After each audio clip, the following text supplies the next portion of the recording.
Greatness. Greatness. Wow, wow, wow. Greatness. There we go. Hello, welcome to Renew the Mind Clinic, Renew the Mind Podcast. All right, Renew the Mind Podcast. I got my wife with me, Stacy Sanchez. We're excited for tonight. We're going to be talking about some 4 simple steps that you can do to get your kids ready for school. Here at Renew the Mind Podcast, we talk about 3 major pillars all the time. Number 1 is basically how you renew your perspective. Number 2, move towards uncertainty. And number 3, find what's awesome about those 2 pieces as you push into that stress and push into the uncertainty. So welcome to Renew the Mind Podcast. I got my wife with me, Stacy. How you feeling? Feeling good. Need the ring kiss? Nope, I don't have a ring kiss. not ready for school to start, but I'm never ready at this point. And about the exact week that they go back, it hits me and I'm ready for structure and I'm ready to send the kids off. Yeah, it's about that time, right? Just to get Valencia kicked out of the house. We only have one at home, so we call it the simple life. That's kind of what we're doing right now.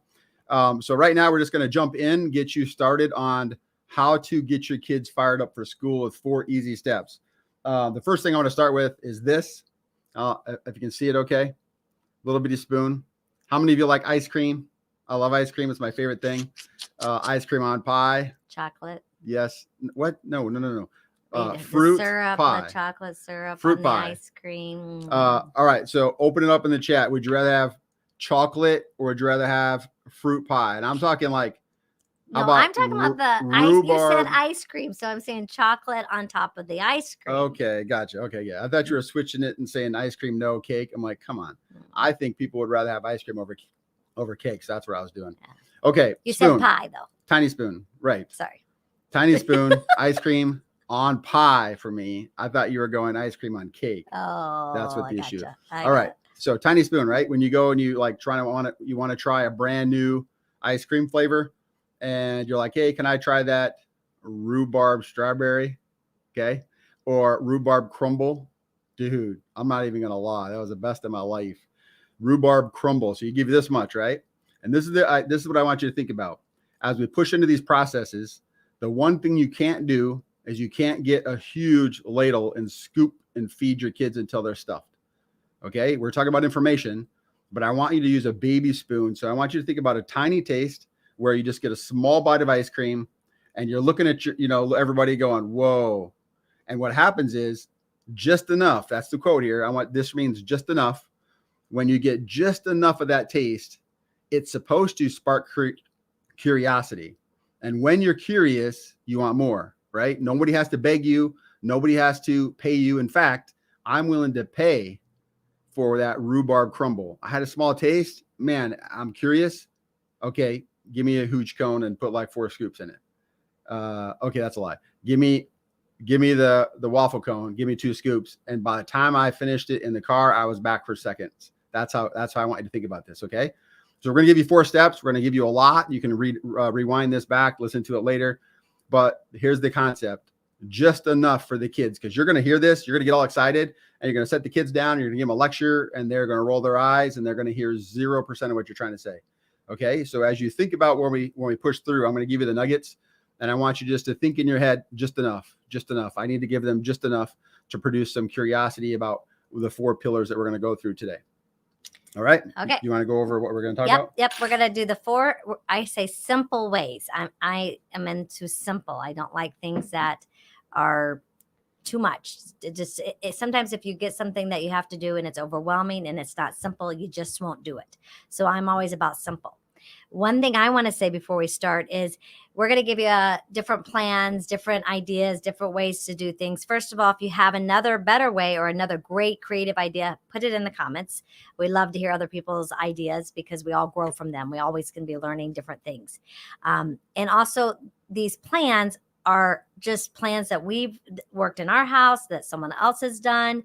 But that doesn't mean that you have to do what we say exactly how we say it. You have to make it to fit your family, your lifestyle, what happens. I hate exercising and I didn't exercise for years because loves exercising. He loves to exercise for an hour every day, blah, blah, blah. And all the training coaches and everyone else always gives you these plans, basically hard plans that it's like you do it or you don't. And so I didn't for most of our married life until one day I woke up and decided I'm going to do it my way, and I'm going to make exercising my plan. And I did that, and I was successful. And I have probably been an exerciser 3 or 4 times a week for the last 10 years. But it wasn't until I made it my way. So I say all that just to say you have to make it your lifestyle, your plan, how it fits with your kids. That's for the 10 years. That was not needed. I'm a little off. Yeah. So anyway, that's all I wanted to say. So our first one is sleep. Okay. So we're going to talk about sleep. Rose going to start off with the importance of it. Yeah. I want to say, you can see my shirt. It says, no, you can't see it. You can't see it. It says, dyslexia is my superpower. Shout out to my brother, Aiden. Let's go, brother. He bought the shirt for me, and just got to support that. So I'm in that club. All right. So sleep. Let's talk about sleep. The most important thing in the neuroscience that pops out of this right away is kind of like yes or no. It's a cutoff line, and that cutoff line is 9 hours. If your child gets 9 hours of sleep or more, they instantly have energy, focus.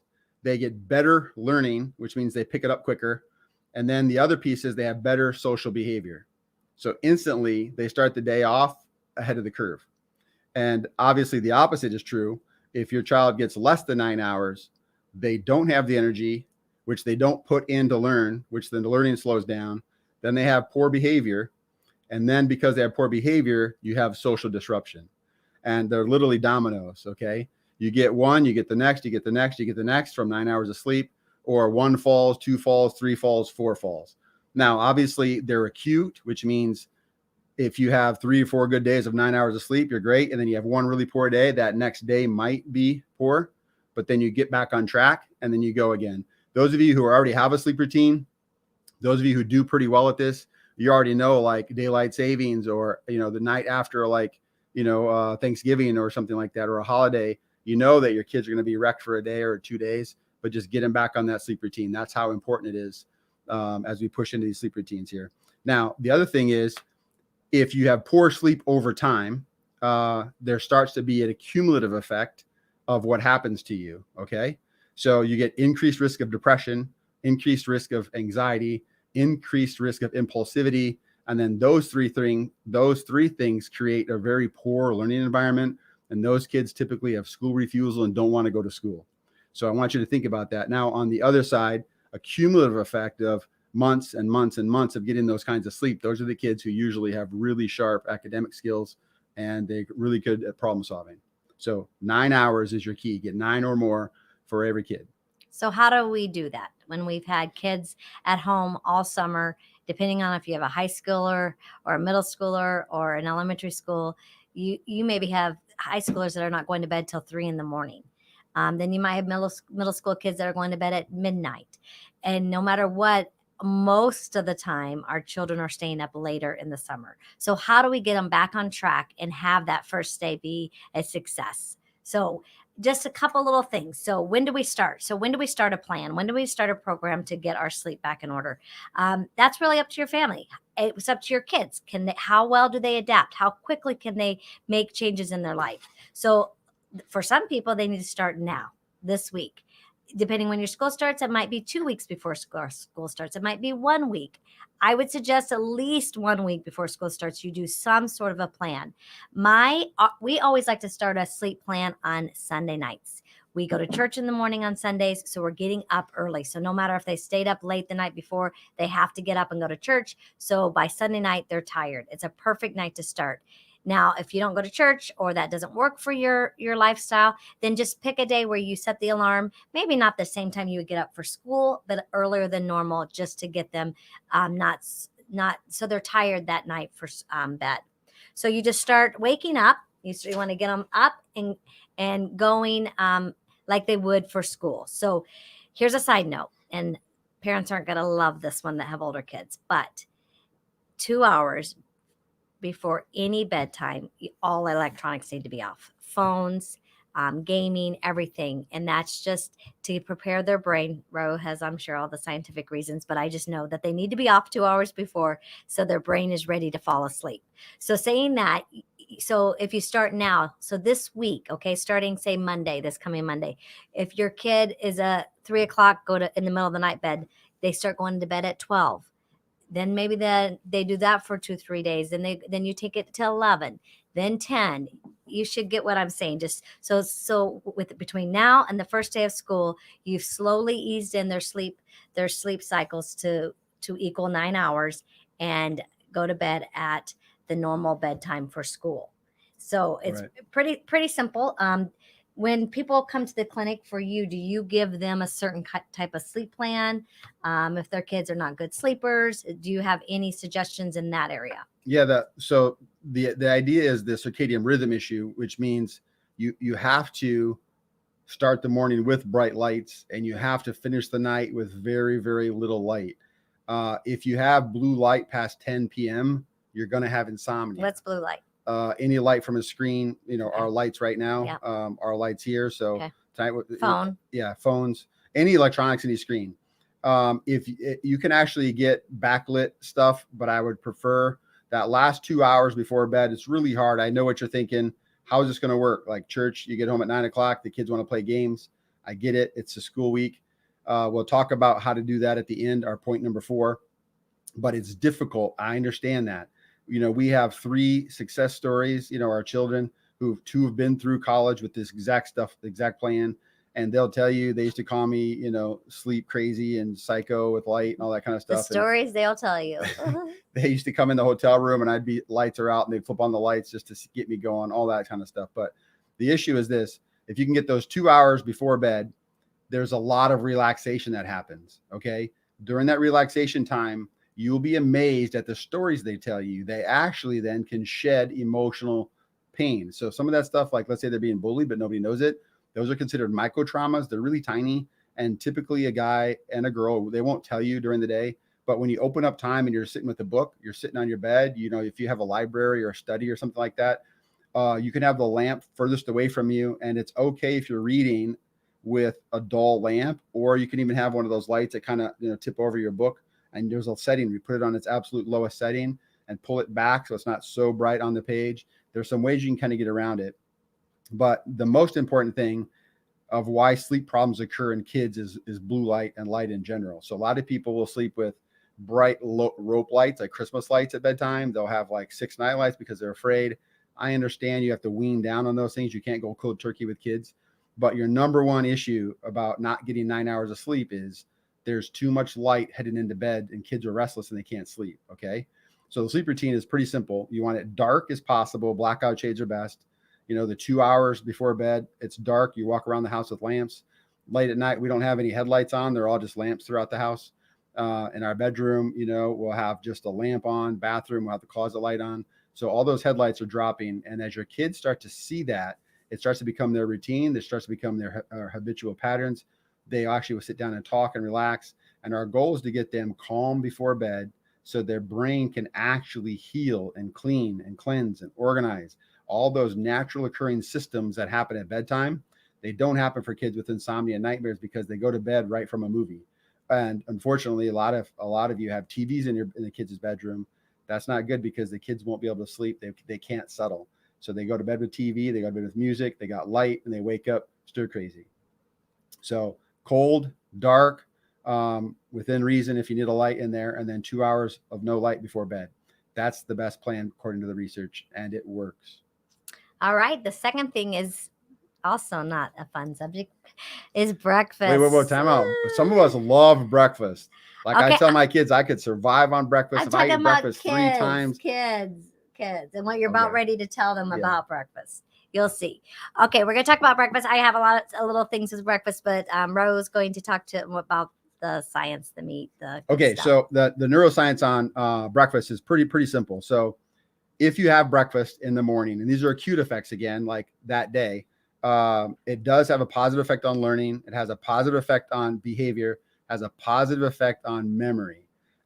There's a little bit of science in there that's pro-social behavior, which is kids don't get in trouble.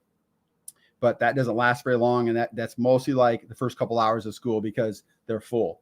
And so that's the acute effect, which is every day. The cool thing about this is there is a habitual pattern effect, which is if you have a high quality breakfast and it's frequent, which is it's 5 days a week, those kids actually have a really big learning curve. And for those kids, they also learn faster. They have better behavior. They also have pro-social skills at school. But over time, they start to achieve an academic performance. So like your ELP kids or your TAG kids. And then the thing that's really cool, if you take a look at it, they actually start to accelerate in math. And that's not only true for kids who eat breakfast every day, that's actually true for, impoverished communities where kids are malnourished and they start getting, a breakfast program at school and it's every day and it's high quality. They start to shine in math. And that just shows you how important nutrition is for focus. And the reason why math is important is math has a lot of steps, right? Like, hey, spell this word. Well, a sight word, you could pop it with once, but like long division will have like 6 or 9 steps depending on how big the problem is, right? So when you can have an effect from breakfast on math, that's really, really cool. So that's why you need to wake up early and have breakfast plans for your kids. It needs to be every day and it needs to be high quality. And, that's what we're working on today. Okay. So here's the part that parents aren't going to like. I didn't even like it. I hated it, actually. I am a Cocoa Pebbles girl. Like literally Cocoa Pebbles or Cocoa Crispy is what I have ever had every single morning of my life. I love them. And I was raised on cereal until 2008 arrived and Raul started doing research on morning breakfast and what we're eating and what we're putting in our bodies and all that, and decided that, not me, but he decided his kids, my kids, our kids, we're not going to have cereal. Well, obviously I could still have my cereal if I wanted to, but how do I have cereal when my children shouldn't be having it to go to school? It's like sending them out the door with a candy bar. And once you learn that and you really start looking at the box of cereals, and then you think, oh, I'm going to get them Honey Bunches of Oats, I'm going to get them Rice Krispies, and then you flip those boxes over and you put them smack up against Reese's Puffs and Cocoa Pebbles, and you realize they're the exact same stuff. It just has better names. So bottom line is I had to get rid of my Cocoa Pebbles. So your kids really need to not be having cereal, Pop-Tarts, toaster strudels, all that breakfast food is not breakfast food. We are literally giving them a bowl of sugar and saying, go to school. So how do we do this? Okay. So it's going to be a slow process, and I would start now, and you want to start weaning them off cereal. Not that they can't have cereal, just switch the time of day. So when you start this, maybe say, we're not going to have cereal in the morning before school, but it can be your after school treat. That can be your after school snack.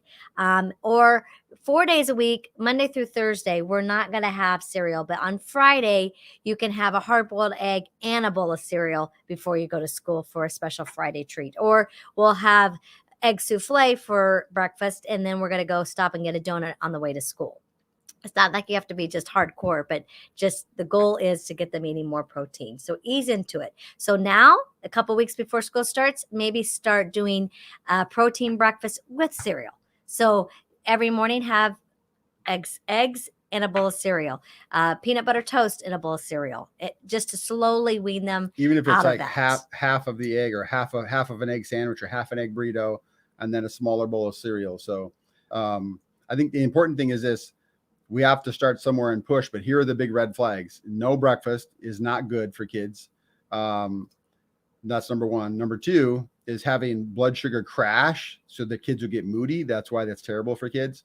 And then the other one is we don't want to have a kid spike blood sugar because they're manic, hyper, kind of aggressive, impulsive. And those kids who have high sugar content breakfast, they get pegged really quickly for ADHD evaluations at school. Like, hey, maybe you should talk to your doctor, because they absolutely look ADHD and hyper because of the sugar. But they're not. But they're not. It's just a diet issue. Right. So you got to be creative. I like, if you have a great breakfast idea, please put it in the comments, because I struggle with this, because Terrence and Tave were pretty easy. They liked eggs. I would make an egg casserole on Monday, and they would eat it all week. And I only did that because I was lazy and didn't want to make eggs every day. So I would do the casserole on Monday, and then they could eat it. It was in a 9x13 pan, and they liked it, and they would eat it. So I struggle with Valencia. Valencia does not like scrambled eggs, any type of eggs. She'll sometimes eat hard-boiled eggs, but I struggle. So if you have something creative, put it in there. But I She forgot won't eat my egg burritos. I totally forgot about the egg casserole until we were Terrence and Tave were home and we were having it for company. And Valencia said, "Oh, I like that. That's good." And then I remembered that I used to make that on Mondays for the week for them. So sometimes we do hard-boiled eggs. She'll make deviled eggs out of the hard-boiled eggs. She does like that. Toast with peanut butter and bananas on it is good. This last year, probably about halfway into the year, we started, I'm not going to say this right, and my kids are going to laugh at me. I see. I had it perfect when I tried. I see eyeballs. I see. I can't say it. I'm done. What is it? I see. What? How do you say it? Asiago cheese. No. Stop. ACAI. Oh my goodness. How do you say it? Hey, somebody in the comments, help her out. Help her out. You have to tell people. They think I don't. You even just know spelled what it for him. It's Okay. good. What's All right. it called? See, you can't even say it. Yes. Okay, then say it. No, I don't. I'm not gonna rescue Fine. you. Okay. Acai bowls. Oh. Acai bowls. You're close. You're close. Okay. Anyway, you can buy the packets. I'm sorry. I know you probably think I'm being rude. We do this all the time, and I just keep her going, and then we put it in the chat, and then the boys will help her. Alicia does that to Tyler also, and Tyler gets in the same wheel, same spin. Yeah, they make fun of me, but they're all becoming me. But It's anyway, acai bowl. Okay. Acai. Acai. Yay, Okay, woo! acai. So anyway, we started doing that. You can get the packets at Fairway or Target, and you can get the zero sugar, the zero sugar kind. And it's really a simple recipe. It doesn't take long, and it's actually, we put granola in it. It's filled with a lot of good stuff for them. So that's probably why an you idea. like that down in Florida, actually. Yeah, probably. Yeah, that's good. So anyway, put other suggestions in the comments. If you have a great idea, I would love to hear it or read it. And then for those that have kids that just can't eat breakfast, Raul has a hard time with this, but I'm a little soft-hearted. Sometimes I do know there's some people that just feel sick after they've eaten breakfast. They just can't do it.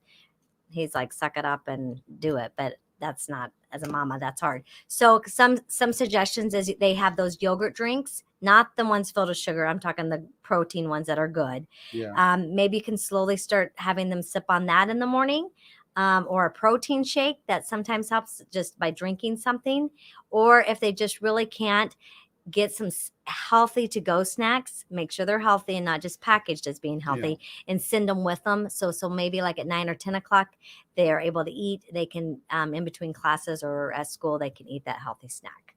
So that is that. So anyway, now do you have anything to say on that? So something is better than nothing, and protein is better than the carbs. But if they will only eat carbs, then a piece of toast, if you can, with like peanut butter and jelly, or bananas. Or like bananas with jelly, or just try your best to put in real foods, because I'm just saying this in general, and I understand it's difficult, but the processed foods are really wrecking the stomachs of our kids. I'm not going to say it causes any disease or anything like that. I am going to say this though, it will affect the academic performance every day of your children, and then there is an accumulative effect. So I get that kids are just hooked on carbs and that kind of stuff because they're young, but try to stretch them. And a lot of times somebody has to taste something different ways several times in order to like it. So try crunchy peanut butter, smooth peanut butter on whatever. Banana with peanut butter on top of it. All of that. And I would also say this, think outside the breakfast box. I've gotten kids to eat, this is long before Chick-fil-A came out with chicken, by the way. It really is funny.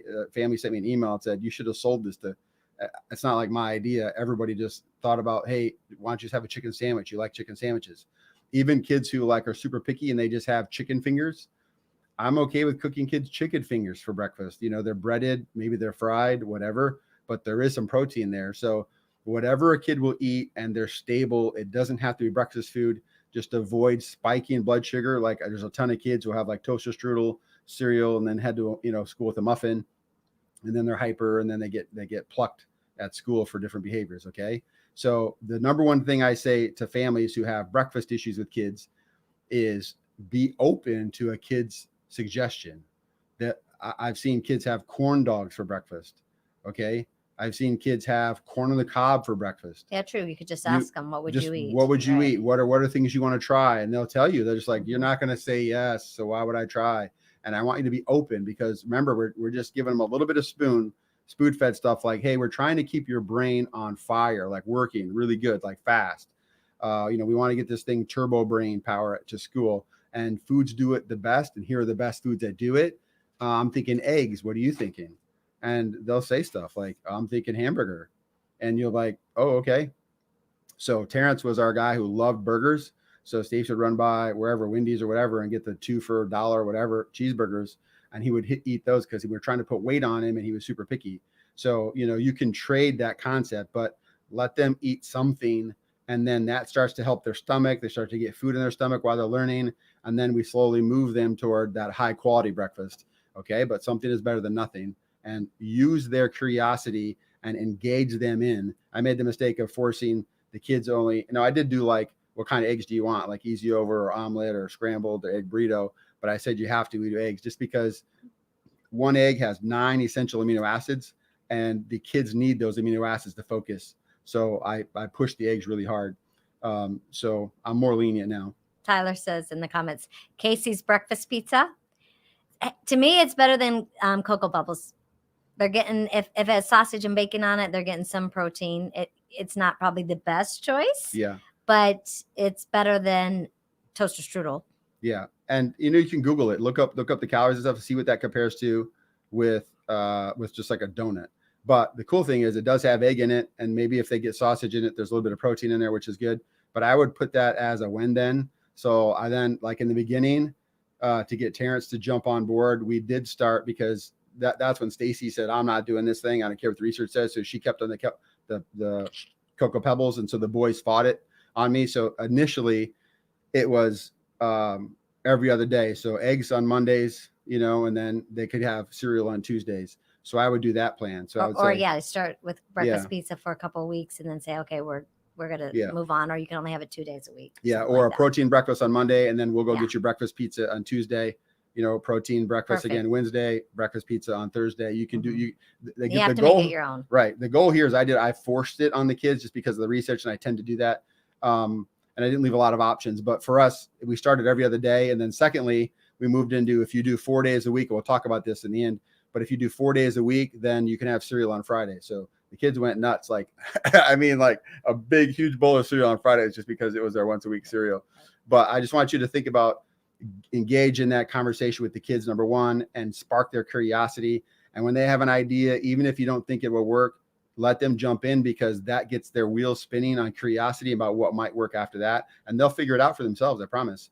The acai bowl, well, that was Valencia's, just out of the clear blue. Well, we had it in Omaha just for lunch one day, and she said she brought it up, and so I Googled it and realized it was really easy to make. Wait, and they had packets. What are those called? Acai. Anyway, Tyler also says sausage pancake corn dog. Ooh. So yeah. That would actually sounds good, actually. You got some sausage in there, you got some corn dog, so hopefully some protein. So all right. All right. So now are we done with breakfast? Yep, done with breakfast. So now we're moving on to routines. Okay. So we gotta talk about routines. Yeah. Okay. So routines in general. Okay. And I want you just to grasp the idea of the routine, because there's a bedtime routine. There's a morning routine. There's an after school routine. There's a workout routine. There's a Wednesday summer night routine. Summer routine. There could be a Wednesday night like routine that's different from the week, because we used to come home. Valencia has dance or gymnastics for 2 hours. She comes home, like literally showers and eats stuff on the go, and then she has church. Then she comes home and she's in bed. So like Wednesdays would be different than the rest of the week. So there's a Wednesday routine. Okay. I don't want you to think every day has to be the same. And I also want you to think like there's a base plan for the house. But then like if, one of your kids has basketball, the plan changes for that one kid. Or the family goes. The family goes, right? So I want you to kind of think of flexibility. I want you to think of moving parts, because a one size fits all routine will never work for a whole family unless like you're on the farm and everyone has chores and everybody goes out and everybody comes in the same time. Otherwise, it's got to ebb and flow, almost like a suspension bridge. Okay. But here's the research on routines. Number one, a routine decreases stress. Now just pause for a second. A routine decreases stress. So just think in your mind for a second, take a deep breath and ask yourself a question. what happens to me when I decrease stress, right? And you should say, I feel better emotionally or something, right? And the overall positive is it improves mental health. Okay. That's simple. If we have a routine, it decreases stress, that instantly increases my mental health. Okay. It improves my mental health. Now, think about this again, before school, after school, same two things, before school, before bed, same two things. Now, secondly, if we have a routine, we can add a reward at the end. Again, we're going to talk about that step 4, where we put in a relaxation peg or, slot, and then the kids get to feel out what that looks like for relaxation. I'm always amazed when we do this in the clinic, what kids will say about relaxation. Like some kids will literally say, I'm going to cuddle on the couch with the dog. Like, I think in my head, over an iPad. That's amazing, right?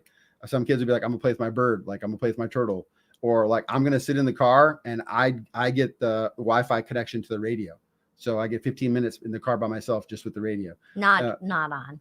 Well, I mean, I don't know how they do it. I don't know if the car's running or whatever, but Well, I hope not. hey, I sure hope not. Hey, my kid, I'm just saying. Stop. That's not even something to suggest. But I'm just saying, like that relaxation piece before school. Now, think about a teacher. Think about 26 kids, chaos, and your kid comes in pretty relaxed. Okay. They're not going to get triggered. They're not going to get bullied. Nobody's going to spike them. They're just kind of more chill. And that's why I want you to think about these routines. Okay. Decrease stress, increase relaxation, and that improves mental health. Okay. Okay. Mm-hmm. Yep. Okay. All right. Oh, one more thing. Sorry. As I say, I think you have it at number 3, but I just remember. Okay. So when I Googled like neuroscience, like top rated science-backed routines, there were 4 things that popped out. Number 1 is taking a walk, and that can be implemented anywhere in that routine. As soon as you get off the bed, you hit the feet, your feet hit the floor, you walk, or you walk last like before school. That was interesting. Number 2, breakfast. We talked about that one. Number 3, relaxation / meditation. That's in there. And then number 4 is what the whole routine is, which is a to-do list. So the research shows if a kid wakes up and right away they go to the to-do list first, they have better overall mental health because they've turned on that engine of what's called sequential memory, 1st, 2nd, 3rd, 4th, 5th. And that engine is running as they hit school. Okay. So walk, breakfast, meditation / relaxation, and to-do list. Okay. My theory is, I'm sure a lot of people's theories, but a nighttime routine makes for a smooth morning. The more I can get prepared for the next day at night for me and my kids, our morning is way, way more smoother, whatever you say. Okay, so my advice is to do as much as you can the night before. Yeah. My funny story with this is our son, I shouldn't say his name, but Tavian.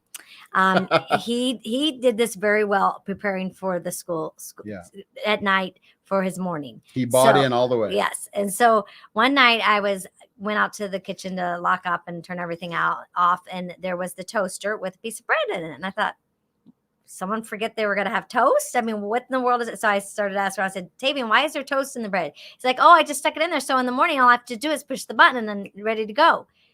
And I just sat there and I said, seriously, he's like a smart kid, very smart kid. But sometimes he doesn't use his smarts. And we laughed. And I said, honey, that bread's going to be hard as rock if you leave it in the toaster all night. We were like, you're not going to have to push it down, bro. It's going to already be hard.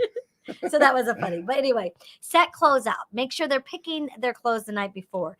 They even have organizers now for your closet, so you can have them put Mondays clothes, Tuesdays for the whole entire week. So that is a great way to get the morning going. Shower the night before if you can. Pack the lunches the night before. Just know what's for breakfast. Like have that prepared and planned. Like you know what they're going to have for breakfast. Make sure the backpack is packed and ready to go. If the parents need to sign any forms, their assignment notebooks, sign it the night before. If they have homework, make sure it's in the backpack. Lunch money, it should be like sitting by the door, ready to go in the morning. If you do all those night things, your morning will be so much better. But make sure also when you wake up or the night before, everyone knows, I call it the launch time. Okay, everyone's in the car at 8:00. The bus is coming at this time. You're walking out the door at 7:30. If everyone knows that time and it's consistent, that helps too. But once again, you have to fit these routines for each kid. Each kid is a little tweaked a little bit and a little different. Our example of that is Terrence. When he was really young, he had it was a struggle. Like he would get lost in playing or doing something and not keep on task. So then we'd be late because he wasn't getting done. So it was in the era when he was younger where Dora Explorer was there, and she had her little Vamonos song, and she would say backpack, what map, whatever it was. She would say 3 things, and so I started doing that with Terrence. So when he would wake up, I would say like potty, teeth, clothes, and then I would sing it the whole entire time till those things were caught. I'd go do something, then I'd come back, potty, teeth, clothes, and so he got that done, and then we'd move on, and then it might be breakfast, shoes, backpack, breakfast, shoes, backpack, just to keep him going and keep him doing what he was supposed to do. So you got to be creative, and you got to make sure you're doing things specific for each kid. That's all I have for routines. Okay. So the cool thing about the routines are, I want you to think about like each kid having a little bit of differences. So we would put on sticky notes, and you could use whatever you want, but like, these are the 5 things that have to be done in the bathroom. These are the 4 things that have to be done in the kitchen. These are the essential pieces that you need to be in your backpack. And if they had any organization do, like make your bed or anything like that, right? Hang your backpack by the back door, or make sure your gear, like you have football practice or whatever, make sure that's by the back door. Those are all on sticky notes. And then the kids would just look at the sticky notes and then move through the day. Okay. The number one thing I noticed with the kids is, even though they all had the same sticky note with the same kind of language, what tends to happen is they organize differently. So Terrence likes to move. He's a doer. So he likes to think as he's moving. So he would literally come up and down the stairs multiple times. He'd come upstairs to eat breakfast. He'd go back downstairs, and then he'd put on his socks and his pants. Then he would come upstairs, and let our dog out or something. Then he would go back downstairs and go to the bathroom and brush his teeth. And then he just kept moving and moving. And so what's interesting though is he knows himself, and he knew that if he just stayed in the bathroom and then moved to the kitchen and then moved to the back door and then he's in the car, he's not quite awake. So he would literally get his heart rate up, going up and down the steps. And he just, it reminds me of my grandma, because my grandma used to move nonstop. It reminds me of my mom. My mom moves nonstop. And so initially it'd make me mad. I'm like, man, you're so inefficient. Like, why don't you do it this way? Or why don't you do it this way? And then of course that fight in me is like, my stepdad tried to do that to me. And I was like, well, I mean, hey, you made it on time, and then what's really cool is at the end, they would get to watch one show before they go to school. And Tyler would stay in bed until the last possible second and rush out of school, so he wasn't going to try and beat the tardy bell. And we lived across the street from the school. And he still had tardies. Yes, and he still had tardies. He would literally his sleep was way more important than any routine or doing anything. Yeah. And so just let your kids do what they do. Tavian kind of would do everything in his bedroom, and then move, and everything in the bathroom, and then move, and then everything in the kitchen. And again, one's not better than the other. They both make it on time. They both earn their TV show or whatever it was before they went to school, and then they launch. So again, the system in the family is the same for everybody, but how they go about it, like let's say there's 12 steps before they can launch, hit the car. The kids can move those steps however they want to. Just don't let them brush their teeth before they eat breakfast, perhaps. Well, yeah. But I mean, everything else, like let them ebb and flow and let them move. And then what's really cool is a lot of parents would show me, like when working with me, they actually take these little things that they slide in. So they all have the same 12 pieces, and they get to move them up and down or whatever, like little magnet strips. And so they all stack their day differently. And that's the cool thing about the routine. Okay. It brings relaxation to them. It brings organization to them. So again, there's a big family plan, but within the plan, there's individual differences per kid, but it's all similar. Okay. Okay. All right. The last piece, step number 4. So we've got sleep, breakfast, routines. And now this last part is called gamification. And basically it's a system for rewards. So okay. GAM. Gamification. Okay. Yeah. I'm going to put it in the comments. What's that? I'm putting it in the comments. Okay. I'm being Tyler right now. I'm going to put these all in the comments. Forget to do that. Yeah. Okay. So gamification. So basically, what does it mean? It basically means like we're going to take the cognitive kind of thinking thing out of it and just help more of like negotiate. Okay. We're going to give them a lot more ways to figure this out. Okay. And when they figure it out and get all the way to the end, there's a reward at the end. So it comes from video games. Okay. And video games are so addictive for 2 reasons. Number one, it's free world, or what sometimes they call open sandbox, which is you can jump in and be any character you want. You can go ride a horse. You can take a car. You can take a moped. Like You can take anything you want to within the game's rules, and I can beat the levels however I want to. But at the end, we all still get rewards. Does that make sense? So what you can do is you can make these really kind of fun. And some people even do like with young kids, like think about primary school kids. You literally would make like a maze, and then like here's a bedroom, and they move their puzzle piece to the kitchen, and then they move their piece this way. And you can kind of do it like that too, where they're hands-on, they're touching things. You can move the pegs like I mentioned a family does, where they slide in magnets. And so over time, they're constantly tweaking their bedtime routine. I work with adults, I coach CEOs, and I have this thing called DMO, which is daily mode of operation. Like, what's your morning routine? Like, what's your game plan for the morning? And it's funny how many times they tweak it. They'll say, well, this is what I like. And then next time I talk to them, like, well, I thought I used to like that, but actually I've been changing it up again. And they're constantly changing, right? And that's what we have to allow kids to do, constantly change. But each checkpoint, for example, let's say your kids really struggle, they're young. So if they hit all 5 points in the bathroom, they score a point. If they hit, all 5 checks in the kitchen, they score a point. At the end of that morning, they have 5 points. So 5 points allows them to, let's say, get on the iPad. Okay. So we're talking about a reward. Sorry, I was putting things in the comments, so I wasn't listening. Yeah. Because I can't multitask. So it's like a reward system. Yes. So okay. Right. Okay. The reason why it's Simple called gamification is you put those checks and balances up front, let a kid know. So like when a kid's getting ready to play a game, they can go get an achievement, and the achievement will show them how many HP points they get. So before I expend my energy, I know what my reward's going to be. Okay. And then some things like, let's say Fortnite has a treasure chest. They run and hit this treasure chest. You're looking for these high power guns, like these gold guns or these epic guns or these rare guns or whatever they're called. And so some of that stuff is at the end. So, okay, let's say 5 points allows the iPad or allows, let's say, TV. Okay. But what if, let's say they get 2 points? They only really checked 2 things, 2 like stations. The rest you had to help them, and they kind of powdered through a fit.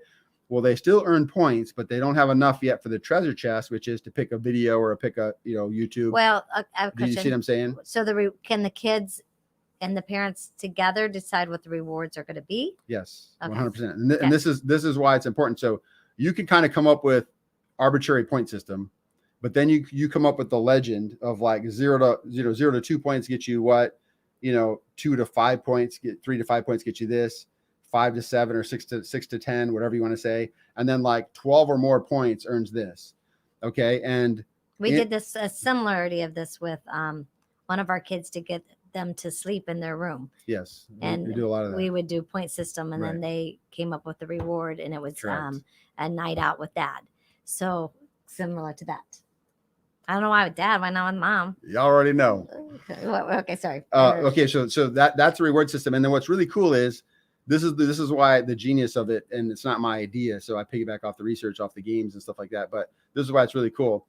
If they get like 12 points every week, they start to get bored, right? It's no longer rewarding. So they could say, hey, I have an idea. Instead of 12 points being an iPad, what if I save my 12 points, and if I get 24 points, dad has to go bowling with me? And you'll be like, bro, that's a cool goal. Let's do it. Then you handshake on it, you change it on the board. And now they know the reward changed, right? They have to get that level 2 weeks in a row or whatever it looks like. And then boom, they get the reward. And here's why. If you just tell the kid, get up, get dressed, like, hey, you have to brush your teeth. Hey, you have to floss. Hey, it's just all pointing and rules and upsetting. But if you let them know, like, hey, these things have to be done. And if you get them done under a certain time frame or without, so my thing is autonomy. So if you get them done without me policing you, you get them done without me fighting with you, you get me done without me have to bark at you, then I'll give you your 5 points, right? At the end of the week, if you have however many points, you can cash them in for these are your lists. And they're all obviously all things you want to get for them, and you can afford them, and they're within reason. Well, and that doesn't have to be money. It can be just and try to make it interaction, and try to make it like game time with just get time, something that they can do, interact, something like that. Try not to just do money because it goes and comes, and it's not really long standing. It doesn't satisfy. They just build the system of more. But try interactions and things that kind of last. But let's just have fun with it. Like, you can send comments in, if you have questions, and drop them in, on YouTube. We'll try to answer them. As soon as they come to my attention, I'll throw out some some game for you, help you out, get you to understand this. My most important piece is I want the kids to have a little bit of info of why this is important, just enough. That's the word, just enough, where it sparks creativity and curiosity, where they start creating their plan for you. That's the coolest thing. I mean, this stuff works all the way up to when Taven was 17 and I made him wear, a concussion, cushion for his head as he's heading into his senior year. He did the same thing. He already knows what it's gonna take. So I need him to negotiate with me. I need him to write a plan. I need him to tell me why it's important. And he actually cited 3 articles on why it doesn't stop concussions. It just limits the risk. And so because of the work, right, I rewarded him and said, okay, fine. I trust that you're not going to be stupid and, put your head in places that's going to get you injured. So, but that's what I have for you on the gamification. Okay. That makes sense. Any questions? Yeah. No, I think that's all we had. Just right. 4 simple things. And they're actually, once you start doing them, and maybe you already do them, they're actually pretty simple things. It's just being creative and thinking through things and getting your kids on board. And like Rose said, it's nice to have them be a part of it and have input, and that makes a difference. So yeah, that's all. All right. Very good. All right. So thank you for joining us today. Like we always say, there's 2 times to be great, right? When you feel like it and when you don't. Another thing I always say, and it's good for this show, which is you don't know what you don't know, but once you know, you cannot unknow. Okay. All right. Well, thank you very much. When we also pray your kids have a great school year, where hopefully that they're set up, you put these things into place, and that'll just help set them up for an awesome year at school. And that's our prayer for your kids and in teachers and all of us returning back to work. If you weren't working for the summer, that it's an awesome year. Yes. Thank you for joining us. Like we always say, we want you to renew your perspective. We want you to move toward the uncertainty, and we want you to circle back and find what's awesome about all the work you just did. Thank you very much. Peace. Have a good night. I had to realize what's inside of me. For all of the people that lied to me. For all of the people that said I would fall off. Oh, bro, what a time to be alive. I wrote this for everyone, feel like they counted out. You need to look in the mirror and tell yourself it's time to be who I am now. Greatness.